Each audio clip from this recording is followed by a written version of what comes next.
कृष्णा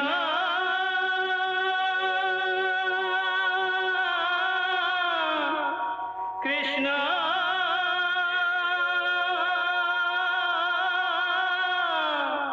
हरे कृष्णा हरे हरे।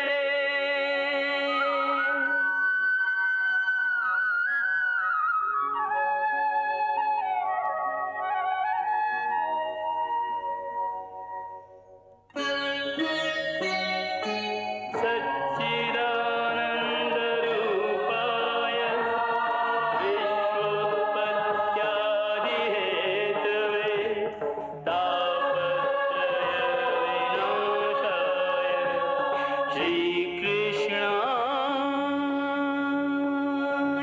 वयं नमः।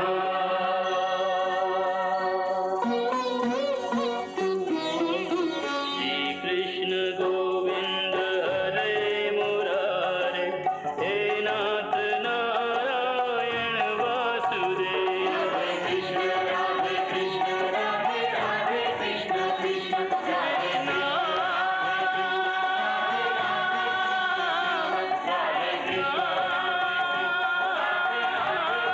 कृष्ण राधे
रुक क्यों गए काकाश्री?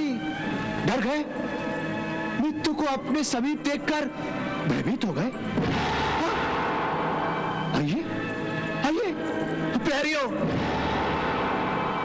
इन्हें सामने खड़ा कर दो।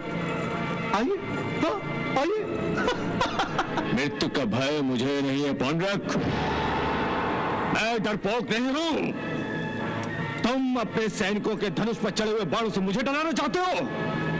मूर्ख हो तुम पौंड्रक। वीरवाणी, देखा मेरी जीभ से निकला हुआ एक ही बाण कैसा सीधा निशाने पर लगा, और तड़प कर रह गए तुम।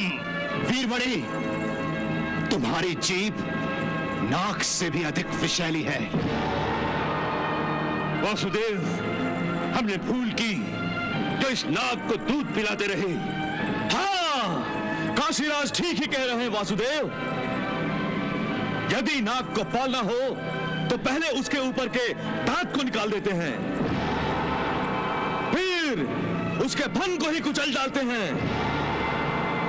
यदि आप मुझे आदेश दें तो मैं अभी इसके फन को अपने पैरों से कुचल डालूं। नहीं मित्र, अभी नहीं। काका वीरमणि, मैं तुम्हें एक अंतिम अवसर देता हूं। अब ये तुम पर निर्भर करता है कि तुम अपने लिए मृत्यु का चयन करते हो या जीवन का।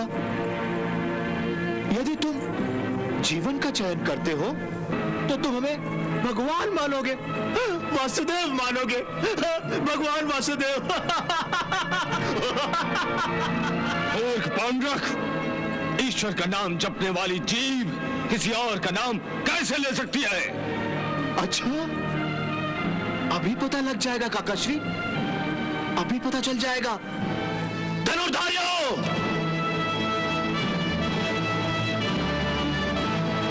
मैं 3 बार कहूंगा।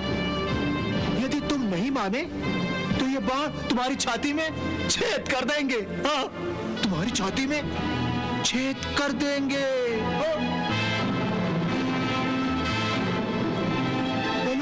वासुदेव पौंड्रक की जय।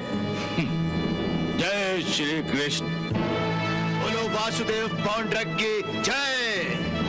जय श्री कृष्ण। बोलो वासुदेव पौंड्रक की जय।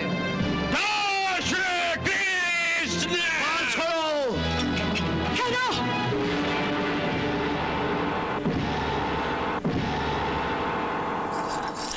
ठहरो धनुषधारी, ठहरो। स्वामी, ये आप क्या अनर्थ करने जा रहे हैं? तारा, अनर्थ तो तब होगा जब हम इसे जीवित छोड़ देंगे। ये हमारा अपमान कर रहा है। इसकी बातें बार बार हमें डंक मार रही हैं। और अब हमसे सहन नहीं होता। हम इसे जीवित नहीं छोड़ेंगे। पौंड्रक, जीवन और मृत्यु तो केवल ईश्वर के हाथ में है। तू क्या मारेगा मुझे? यदि ईश्वर की इच्छा होगी तो तू और तुम्हारे ये अधर्मी मित्र मेरा कुछ नहीं बिगाड़ सकते। बहुत जीवा चलाता है ये। द्विवेद, इसका अंत कर दो। जो आज्ञा वासुदेव।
श्री कृष्ण।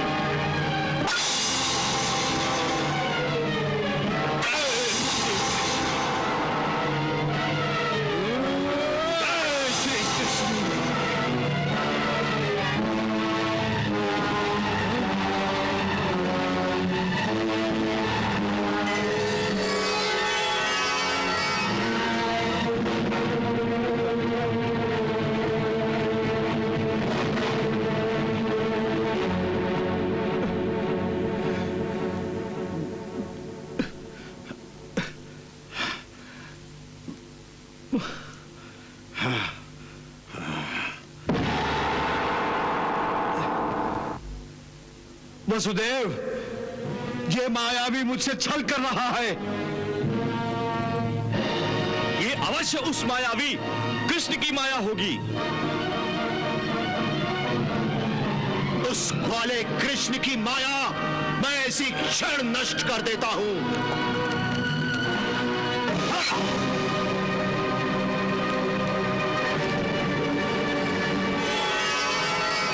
जय श्री कृष्ण।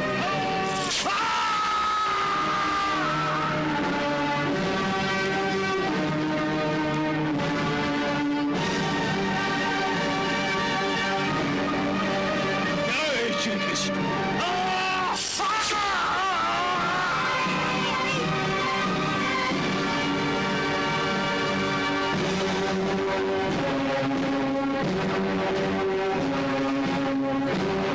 जय श्री कृष्ण।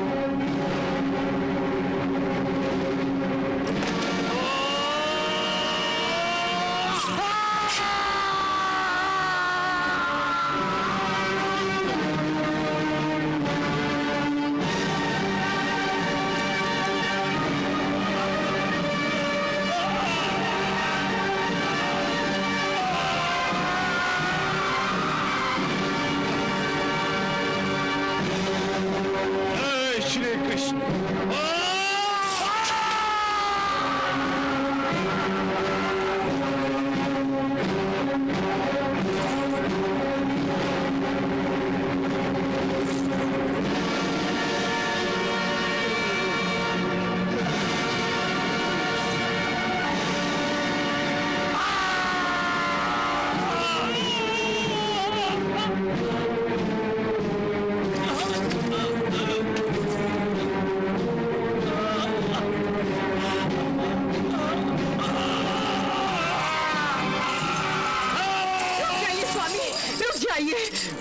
रुक जाइए स्वामी, देख लिया आपने, आपकी तलवार ने तो वार किया था काकाश्री पर,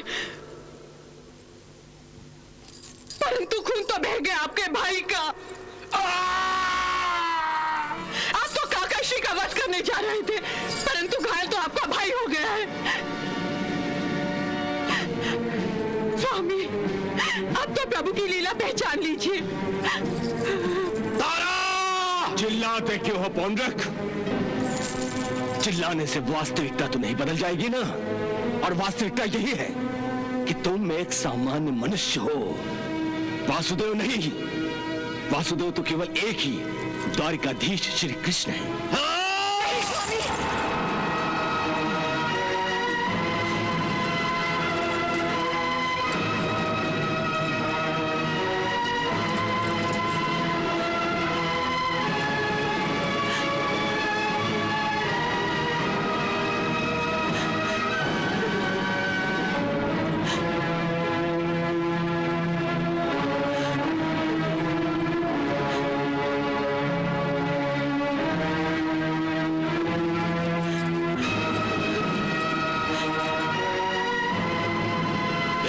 पौंड्रक,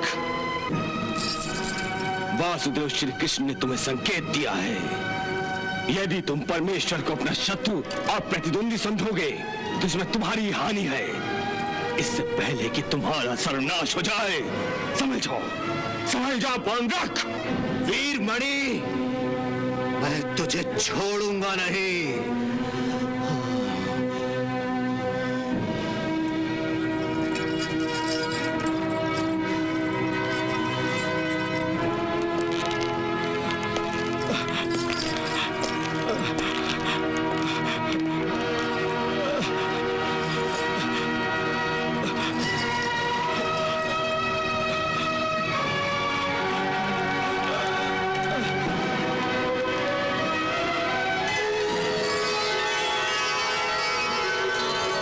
वासुदेव श्री कृष्ण, हे प्रभु, आज आपकी लीला देखकर मेरा जीवन धन्य हो गया।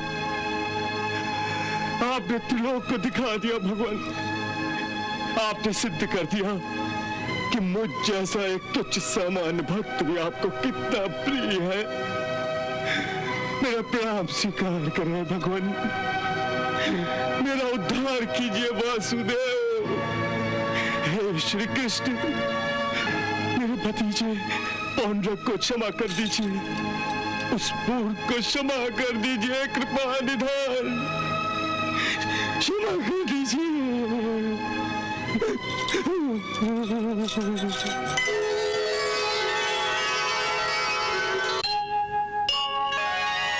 हे वासुदेव, उस मायावी कृष्ण ने अपनी माया से काका वीरमणि को बचाया, और वो हमारा भी बुद्धि भेदन करना चाहता है। परंतु ऐसा नहीं होगा वासुदेव, ऐसा नहीं होगा। हम उसकी माया के प्रभाव में नहीं आएंगे। जब से कृष्ण ने मेरे मित्र नरकासुर का वध किया है, तब से मेरे मन में कृष्ण के प्रतिशोध की ज्वाला भड़क रही है। जब तक कृष्ण का वध नहीं होगा, तब तक मैं इस आग में जलता रहूंगा। प्रतिशोध की ज्वाला तो हमारे मन में भी भड़क रही है। हम भी कृष्ण का वध करना चाहते हैं, ताकि पृथ्वी पर हमारा कोई विरोधी ना रहे। सब हमें वासुदेव कहे, भगवान कहे। इसके लिए हमें द्वारिका पर आक्रमण करना होगा। हाँ, वो भगोड़ा कृष्ण हमसे युद्ध करने का साहस कभी नहीं जुटा पाएगा। हाँ, हाँ काशीराज, हाँ। यही उचित होगा। हम शीघ्र ही द्वारिका पर आक्रमण करेंगे। हाँ, आक्रमण करेंगे। नहीं वासुदेव, नहीं। कृष्ण से सीधे सीधे टकराना उचित नहीं है। हाँ? परंतु क्यों? इसलिए मित्र, कृष्ण कपटी है, मायावी है, वो छल से विजय प्राप्त करता है। हाँ। इसलिए उसके साथ हमें भी छल से ही युद्ध करना चाहिए। अर्थात तुम्हारे मन में कोई खिचड़ी अवश्य पक रही है। हाँ मित्र काशीराज, वासुदेव पौंड्रक पहले अपना शांति दूत भेजकर उसे चेतावनी दे। परंतु इससे क्या लाभ होगा? अपने आप को वासुदेव समझने वाला कृष्ण उस चेतावनी को महत्व नहीं देगा। फिर हम उसे भ्रमित करने के लिए चुप रहेंगे। चुप रहेंगे? क्यों? हाँ मित्र वासुदेव, केवल तब तक जब तक कृष्ण द्वारिका से दूर नहीं चला जाता। हाँ, और जब कृष्ण द्वारिका में नहीं होगा तब हम आक्रमण करेंगे और द्वारिका का विनाश करेंगे।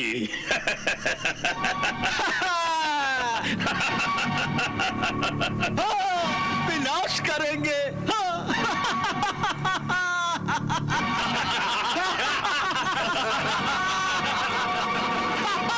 द्वारिका को नष्ट करने के बाद उस भगोड़े कृष्ण की हिम्मत और भी टूट जाएगी और हम उसे चुटकी में मचल देंगे। वाह दिविद वाह! तुम्हारे पाखंडी मस्तिष्क ने क्या षड्यंत्र रचा है। वाह! अब हम शीघ्र ही द्वारिका में अपना शांति दूत भेजेंगे। शांति दूत। हाँ।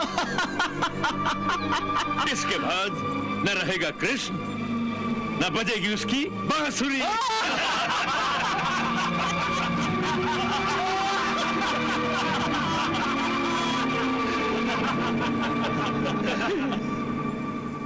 हे द्वारिकाधीश, समस्त संसार के राजाओं महाराजाओं को परास्त करके मैंने ये प्रमाणित कर दिया है कि पृथ्वीलोक पर मैं ही सर्वशक्तिमान हूं।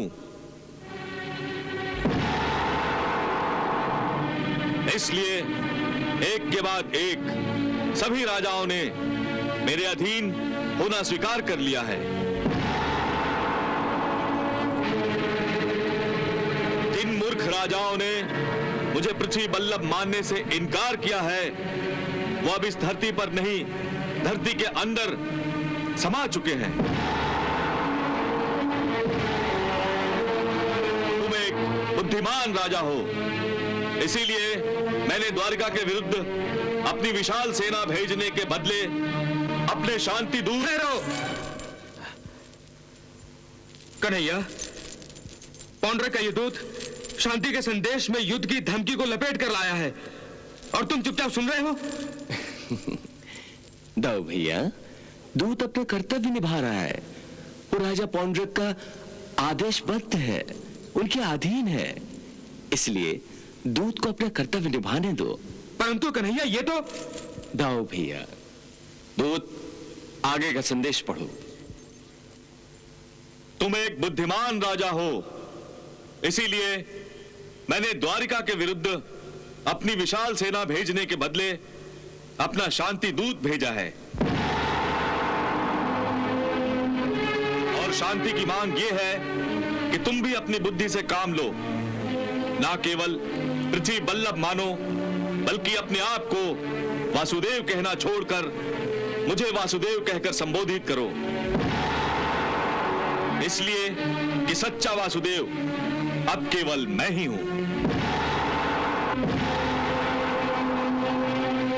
यदि तुमने शांति के मेरे संदेश को स्वीकार नहीं किया तो मैं ये समझूंगा कि तुम और तुम्हारे बड़े भाई बलराम को अकारण ही अपने बल का घमंड हो गया है और तुम दोनों उन्मत्त हो गए हो। दूत!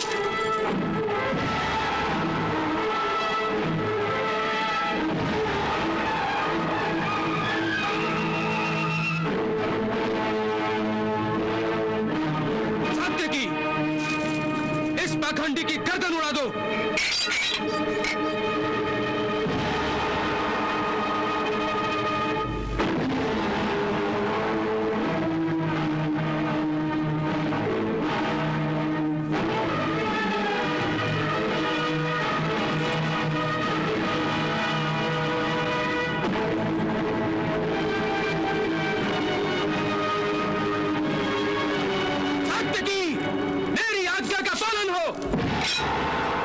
सात्विकी।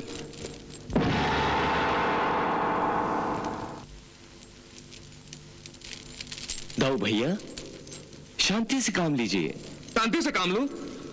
शांति से काम लूं कन्हैया?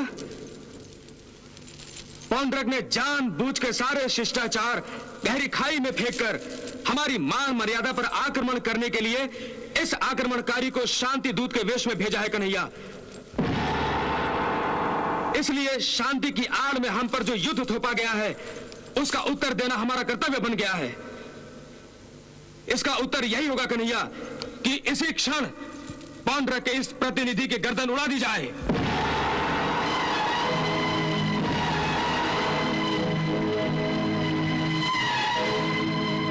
द्वारकाधीश,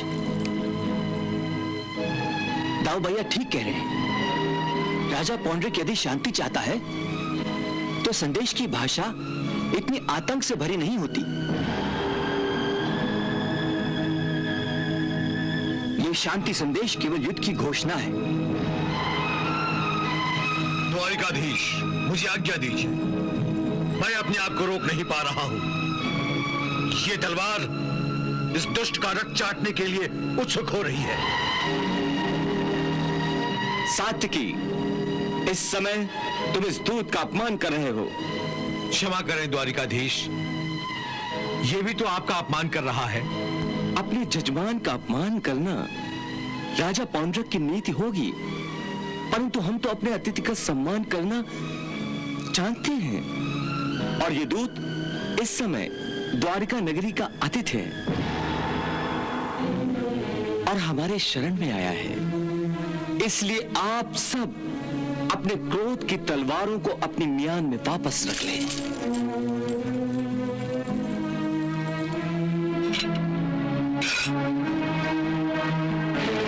परंतु कन्हैया, पौंड्रक के मन में हमारे लिए केवल द्वेष की भावना है, द्वेष की। वो हमारे साथ सिर्फ युद्ध चाहता है और कुछ नहीं। परंतु इस समय तो ऐसा लग रहा है कि आप सब युद्ध के लिए उतावले हो रहे हैं। जब शांति संदेश के रूप में राजा पौंड्रक की जीभ अंगारों की वर्षा कर रही है तो हम कायरों की भांति चुप कैसे रह सकते हैं? अक्रूर जी, नहीं हम कायर हैं और न ही इतने निर्बल कि अपने क्रोध को सह नहीं सकते। हाँ, मैं ये मानता हूं कि राजा पौंड्रक ने राजनीति के शिष्टाचारों का उल्लंघन किया है, परंतु हम ऐसा नहीं कर सकते। इसलिए दूत को पहले अपना संदेश सुनाने दीजिए। परंतु कन्हैया, जिस संदेश का उद्देश्य हमें चुनौती देना हो उसे मैं चुपचाप नहीं सुन सकता।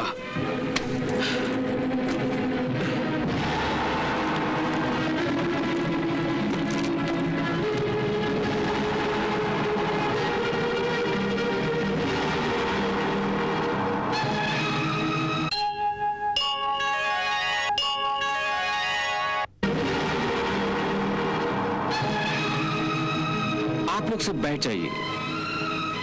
हे दूत, तुम अपने राजा का संदेश आगे सुनाओ। हे कृष्ण, तुमने मेरा नाम वासुदेव ग्रहण करके मेरा स्वांग भरा है, परंतु याद रखो, मैं ही सच्चा वासुदेव हूं। मेरे पास कौमुखी नाम की प्रचंड गदा है, जिसने बड़े बड़े वीरों महावीरों को यमलोक पहुंचाया है। मेरा सारंग धनुष दिव्य धनुष है, जिसकी टड़ककार से तुम्हारा हृदय धड़कना भूल जाएगा। नंदन नामी मेरी तलवार यमराज को भी यमलोक पहुंचा सकती है,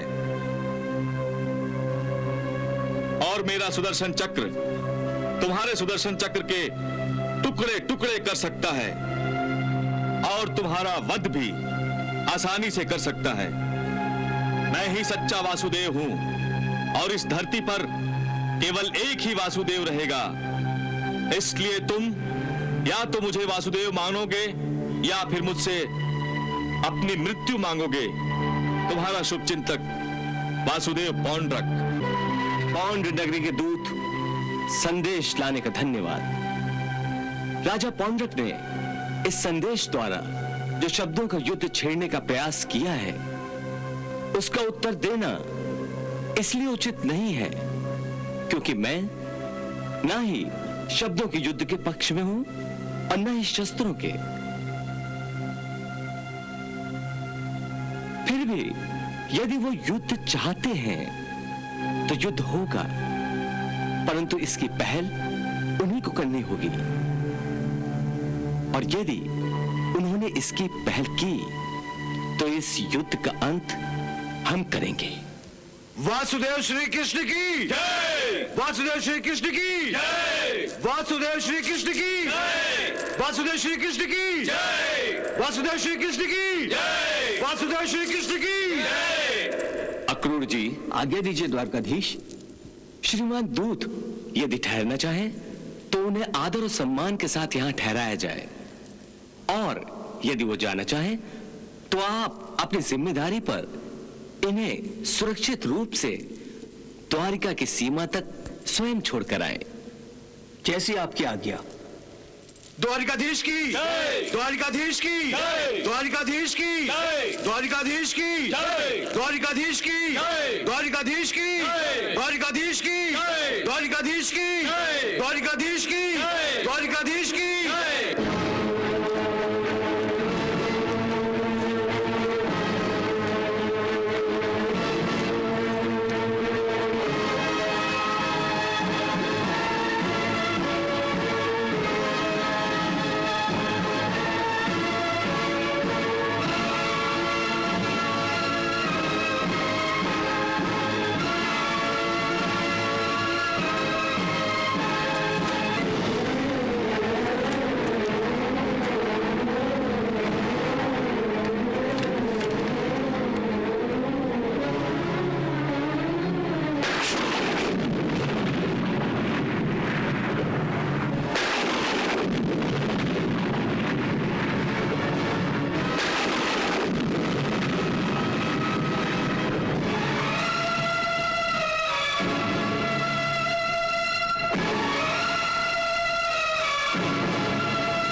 जाइए दाऊ भैया, रुक जाइए। मुझे मत रोको कन्हैया, आज मैं रुकने वाला नहीं हूं। परंतु आप ये धनुष लेकर अकेले कहां निकल पड़े? कहीं शिकार करने तो नहीं जा रहे दाऊ भैया? हाँ, मैं शिकार ही करने जा रहा हूं। पौंड्रक का शिकार, उस भेड़िए का जो शेर की खाल ओढ़कर अपने आप को शेर समझने लगा है। अर्थात आप पौंड्रक से युद्ध करने जा रहे हैं? हाँ, मैं युद्ध करने जा रहा हूं। कन्हैया, सब कुछ जानकर भी तुम अनजान क्यों बनते हो? परंतु दाऊ भैया, आप पौंड्रक से अकेले ही युद्ध करेंगे? पौंड्रक का वध करने के लिए मुझे सेना की आवश्यकता नहीं है कन्हैया। पौंड्रक और उसकी सेना का नाश मैं अकेले ही कर सकता हूं। परंतु दाऊ भैया, हमें सोच समझकर कदम उठाना चाहिए। कन्हैया, क्या तुम्हें मेरे बल पर विश्वास नहीं रहा? मैंने ऐसा कब कहा दाऊ भैया? तो फिर क्या तुम्हें मेरे शौर्य पर, मेरी वीरता पर विश्वास नहीं रहा? ये बात नहीं है दाऊ भैया। यदि ये बात नहीं है तो फिर चिंता करने की भी कोई आवश्यकता नहीं है कन्हैया। मैं उस उन्मत्त पौंड्रक का नाश करके शीघ्र ही लौटूंगा। परंतु दाऊ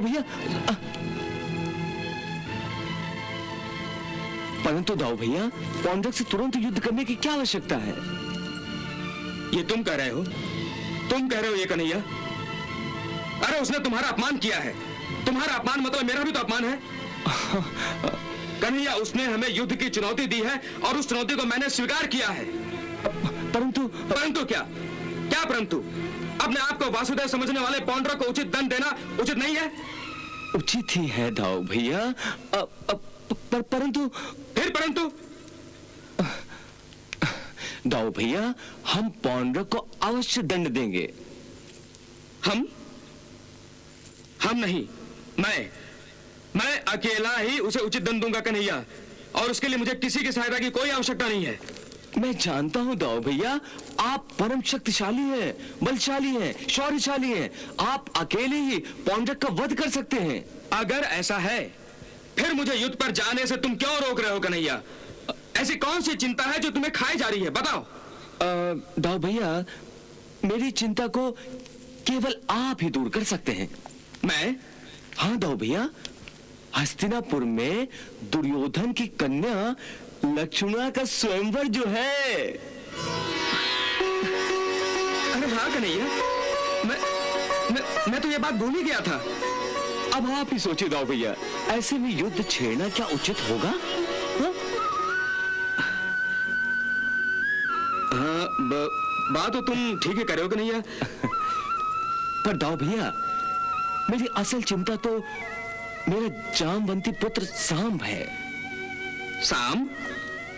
अरे वो तो मेरा भतीजा है कन्हैया, बिल्कुल मेरी तरह बलशाली और शौर्यशाली है। उसके काहे की चिंता तुम्हें?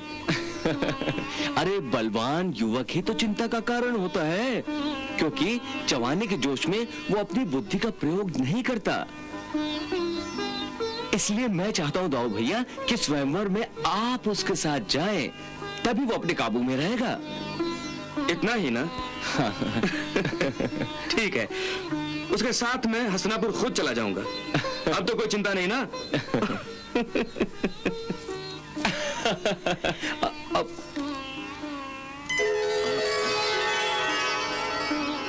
कन्हैया, अब मैं तुम्हें बहुत अच्छी तरह से जानने लगा हूं। तुम वही करते हो जो तुम चाहते हो, और मैं ना जाने कैसे तुरंत मान जाता हूं तुम्हारी सब बातें। दाऊ भैया, सच में आप बनके कितने सच्चे और अच्छे हैं। आप बहुत अच्छे हैं। बस कन्हैया, बस। मक्खन लगाने की कला तो कोई तुमसे सीखे, द्वारिकाधीश।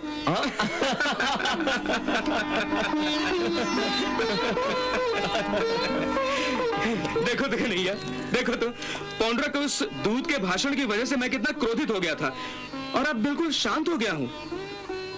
कन्हैया, ये चमत्कार तुम बार बार कैसे दिखाते हो?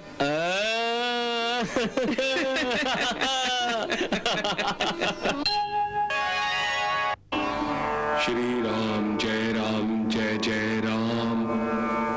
श्री राम जय जय राम। श्री राम जय जय राम। श्री राम जय जय राम।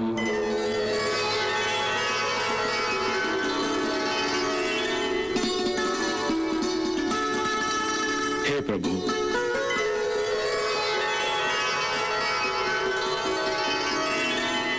हे स्वामी, अपने दास की पूजा स्वीकार करके मुझे अनुग्रहित कीजिए। मैं इस दिव्य कमल को आपके श्री चरणों में अर्पित करना चाहता हूं। इसे अपने चरण स्पर्श करने की आज्ञा दीजिए। इसे स्वीकार कीजिए प्रभु।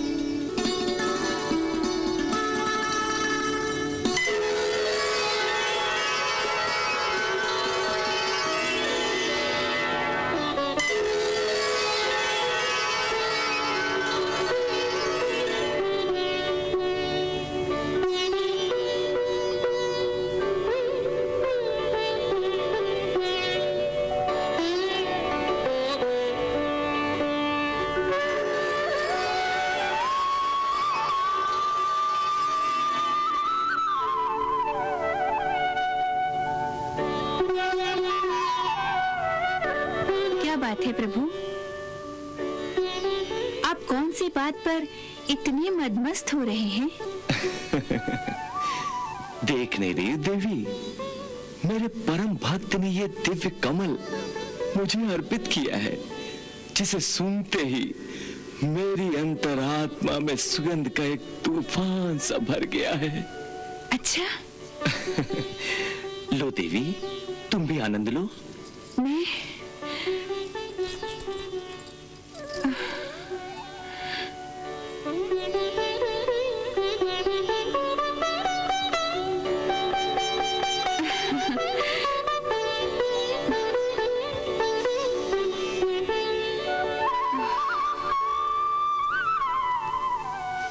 क्या हुआ देवी?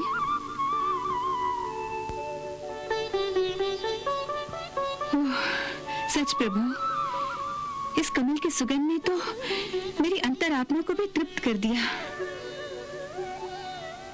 ऐसी सुगंध तो स्वर्ग के फूलों में भी नहीं होती। हो भी कैसे सकती है? अरे इसमें तो मेरे परम भक्त हनुमान की श्रद्धा, स्नेह और आदर की सुगंध बसी है। हनुमान के अतिरिक्त कोई भी इन कमलों को छू भी नहीं सकता, चाहे वो मानव हो या दानव। जिसका बुरा समय आया हो वही इन्हें छूने की मूर्खता दिखाएगा और दंड पाएगा, है ना? यही तो मैं करने जा रहा हूँ। इन कमलों के द्वारा मैं पौंड्रक को दंड दूंगा। वो कैसे प्रभु?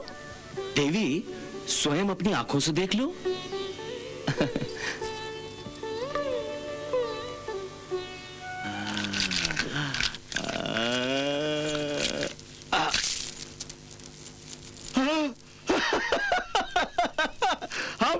हम फिर जीत गए।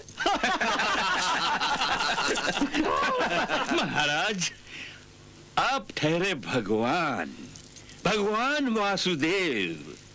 आपसे भला कोई कैसे जीतेगा? जीतना तो तुमसे भी आसान नहीं है काशीराज। हाँ, मुझसे भी कोई जीत नहीं सकता, परंतु आपको भगवान मानकर जानबूझकर हारना पड़ता है, वरना लोगों की श्रद्धा कम हो जाएगी। मेरे होते हुए वासुदेव भगवान पौंड्रक की श्रद्धा कभी कम नहीं हो सकती। तुम ठीक कह रहे हो मित्र। तुम्हारे होते हुए हमारे श्रद्धालुओं की संख्या बढ़ती रहेगी। और आपको भगवान न मानने वालों की संख्या हम घटाते रहेंगे।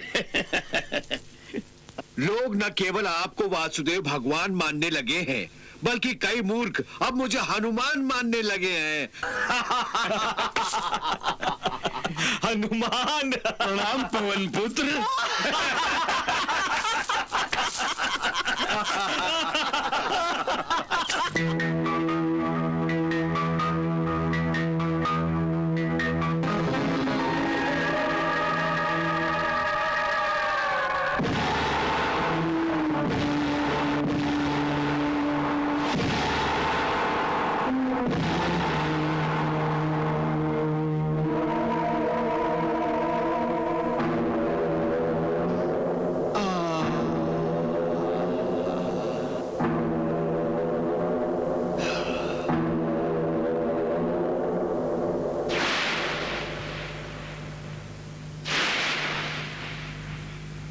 इतनी अनोखी सुगंध? हाँ, ये सुगंध कमल के इस फूल से आ रही है।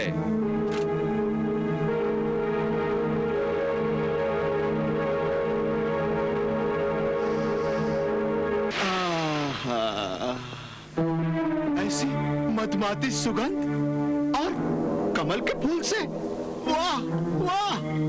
हाँ, ये कोई साधारण कमल का फूल नहीं है।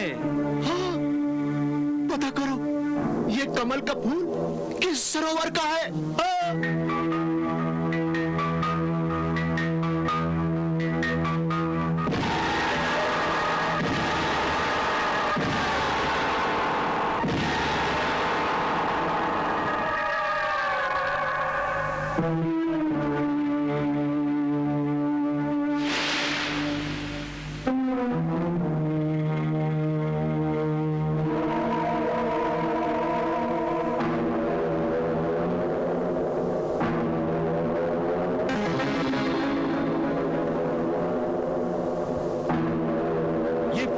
यहाँ के किसी सरोवर के नहीं हो सकते।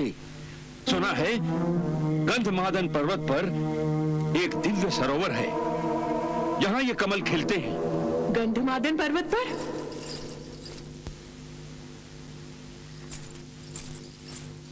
महाराज, ये फूल उड़ते उड़ते मेरे कक्ष में भी आए, परंतु इन फूलों को तो राजमहल के जलकुंड में खिलना चाहिए। क्यों महाराज? अवश्य महारानी। मित्र दिवित, हम इन फूलों को अपने जलकुंड में खिलाएंगे। हाँ। परंतु गंधमादन पर्वत पर जाने से लोग घबराते हैं, कहते हैं इन फूलों को कोई तोड़ नहीं सकता। तोड़ नहीं सकता? यदि ये सत्य है तो ये फूल यहाँ आए कैसे? हमें ये फूल चाहिए और हम इन्हें प्राप्त करके रहेंगे। हाँ। ये प्रयास मत कीजिए, इन फूलों को तोड़ना असंभव है महाराज। असंभव को संभव बनाना द्वैत जानता है। मेरी शक्ति के आगे सब कुछ संभव है। तो आप हमें ये फूल लाकर देंगे? महारानी की इच्छा और वासुदेव की आज्ञा को कौन टाल सकता है? मैं गंधमादन पर्वत से ये अनोखे कमल अवश्य तोड़ लाऊंगा। जाओ दिव्यद, शीघ्र ही एक कमल लेकर आओ। हमारी महारानी प्रसन्न हो जाएगी। क्यों महारानी? हाँ।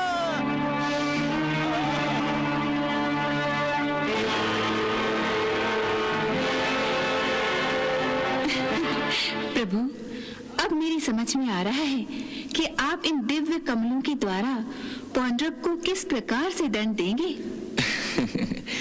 देवी, पौंड्रक और दिव्य वानर जैसे अधर्मियों को दंड देने के लिए हनुमान जैसा योग्य दंडनायक कहाँ मिलेगा?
जो अपनी मायावी शक्ति से मुझे रोक रहा है।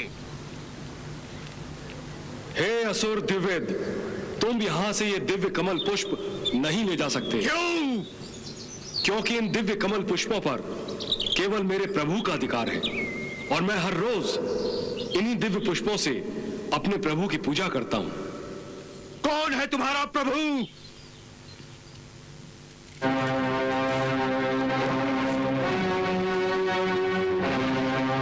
प्रभु श्री राम।